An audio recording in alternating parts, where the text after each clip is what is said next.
Book basket में एक बार फिर से सभी का स्वागत है। दोस्तों, पिछले अध्याय में हम कर्म योग के विषय में जान रहे थे। इस अध्याय में हम कर्म योग के बारे में ही और ज्यादा गहराई से समझेंगे। भगवान श्री कृष्ण कर्मों से खुद को दूर रखते हुए कर्म योग की शिक्षा दे रहे थे।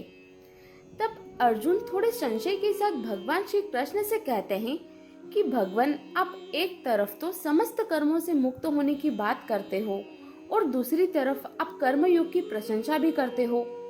इसलिए इन दोनों में से कौन सा मार्ग श्रेष्ठ है, कृपा करके वह बताइए। तब भगवान श्री कृष्ण कहते हैं कि मुक्ति के लिए तो कर्मों का त्याग करना या फिर कर्मयोग का पालन करना दोनों ही श्रेष्ठ हैं।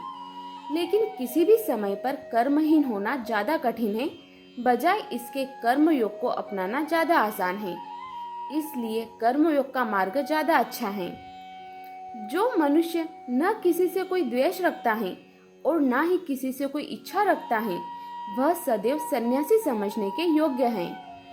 क्योंकि राग और द्वेष से रहित मनुष्य संसार के सारे बंधनों से मुक्त हो जाता है। मूर्ख लोग कर्मों का त्याग करने और कर्मयोग को समझने में गलती करते हैं और वे इन दोनों को अलग अलग समझ लेते हैं। लेकिन ज्ञानी पुरुष ये अच्छे से जानता है कि दोनों में से किसी एक मार्ग का अनुसरण करने से भी परमात्मा को प्राप्त किया जा सकता है। ज्ञान योग के द्वारा जिस परम धाम की प्राप्ति की जाती है, कर्म योग के द्वारा भी वह प्राप्त किया जा सकता है। इसलिए जो भी ज्ञानी पुरुष ज्ञान योग और कर्म योग को एक समान देखता है, वही सच्चाई को देख पाता है। स्वयं को भक्ति में लगाए बिना समस्त प्रकार के कर्मों का त्याग करने पर भी भगवान को प्राप्त नहीं किया जा सकता है। जो व्यक्ति अपने आप को ईश्वर की भक्ति में लीन कर कर्मयोग का पालन करता है, वही परमात्मा को जल्दी प्राप्त कर सकता है। जिस मनुष्य की मन और इंद्रियों उसके वश में है तथा जिसकी आत्मा शुद्ध है और जो सभी प्राणियों में परमात्मा का ही अंश देखता है, ऐसा इंसान कर्म करते हुए भी कर्म के बंधनों में नहीं बनता है।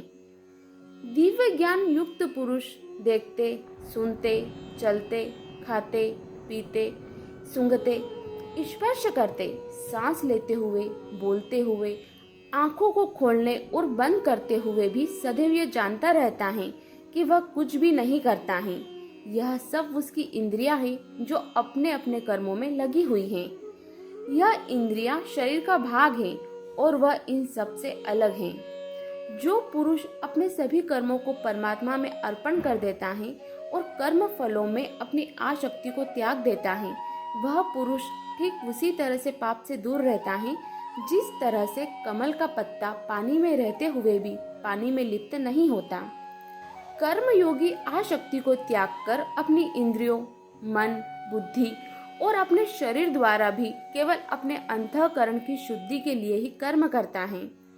ऐसा निश्चल भक्त अपने सारे कर्मों को भगवान को अर्पित कर देता है और परम शांति प्राप्त करता है। जबकि जो मनुष्य भगवान को अपने कर्म फल अर्पित न करके उनमें आसक्त हो जाता है, वह अपने कर्मों के बंधन में बन जाता है। जब इंसान अपने अंतर मन को नियंत्रित कर लेता है और समस्त कर्मों से मुक्त हो जाता है, तो वह इस 9 द्वार वाले नगर यानी कि इस भौतिक शरीर में बिना कुछ किए आनंद पूर्वक जीवन बिताता है। इस भौतिक शरीर का स्वामी न तो किसी कर्म का सृजन करता है और न ही किसी और को कर्म करने के लिए प्रेरित करता है। यह सब तो प्रकृति के गुणों द्वारा संचालित होता है। सच्चाई यह है कि सर्वव्यापी परमात्मा न तो किसी के पाप को ग्रहण करता है और न किसी के अच्छे कर्मों को ग्रहण करता है। मनुष्य ऐसा इसलिए समझ बैठते हैं क्योंकि समस्त देहधारी अज्ञान के कारण मोहित हो जाते हैं। किंतु जब भगवान की कृपा से व्यक्ति उस ज्ञान को पा लेता है, तो उसका अज्ञान नष्ट हो जाता है और उसके सामने सारी चीजें वैसे ही प्रकट हो जाती हैं जैसे सूर्य के उगते ही प्रकृति की सारी चीजें हमारे सामने प्रकट हो जाती हैं। जब व्यक्ति की बुद्धि और मन श्रद्धा भाव से भगवान की शरण में स्थिर हो जाते हैं, तो भगवान की कृपा से उसे पूर्ण ज्ञान की प्राप्ति होती है, जिससे उसके सारे पाप नष्ट हो जाते हैं और वह मुक्ति के मार्ग पर आगे बढ़ जाता है। ज्ञान की प्राप्ति होने पर विनम्र व्यक्ति ब्राह्मण, गाय, हाथी, कुत्ते और चांडाल सबको समान दृष्टि से ही देखता है। जिनके मन में इस तरह की समानता के भाव हैं, उन्होंने जन्म तथा मृत्यु के बंधनों को पहले ही जीत लिया है। ऐसे लोग ब्रह्मा की तरह निर्दोष हैं और वह हमेशा ब्रह्मा में ही स्थित रहते हैं। इसके साथ ही जो व्यक्ति अपनी पसंद की वस्तु को पा लेने पर अत्यधिक प्रसन्न नहीं होता है और नापसंद की वस्तु के मिल जाने पर ज्यादा दुखी नहीं होता, जो मोह रहित है और ईश्वर विद्या को जानता है, वह भी हमेशा ब्रह्मा में ही स्थित रहता है।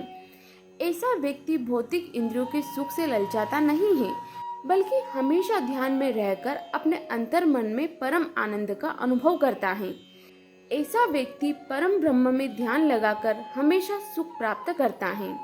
ज्ञानी व्यक्ति इंद्रियों के सुख में नहीं पड़ता है, क्योंकि इंद्रियों के सुखों का अंत होना निश्चित है।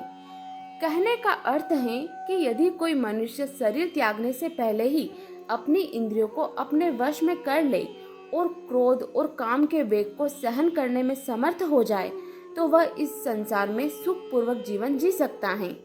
जो व्यक्ति अपने अंतःकरण में ही सुख का अनुभव करता है और अपने आप में ही रहता है, वही सच्चा योगी है और ऐसा व्यक्ति अंततः ब्रह्म को पा लेता है।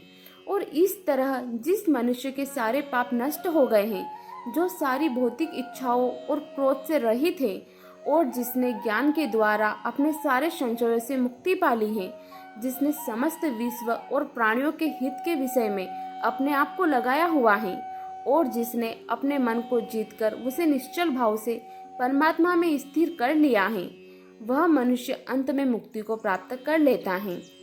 जो व्यक्ति समस्त इंद्रिय विषयों को खुद से बाहर कर देता है, जो अपनी दृष्टि को अपनी दोनों बाहों के बीच में केंद्रित कर देता है और अपने मन, बुद्धि तथा इंद्रियों को वश में करके मोक्ष को लक्ष्य बनाता है, ऐसा योगी पुरुष इच्छा, क्रोध और भय से मुक्त हो जाता है।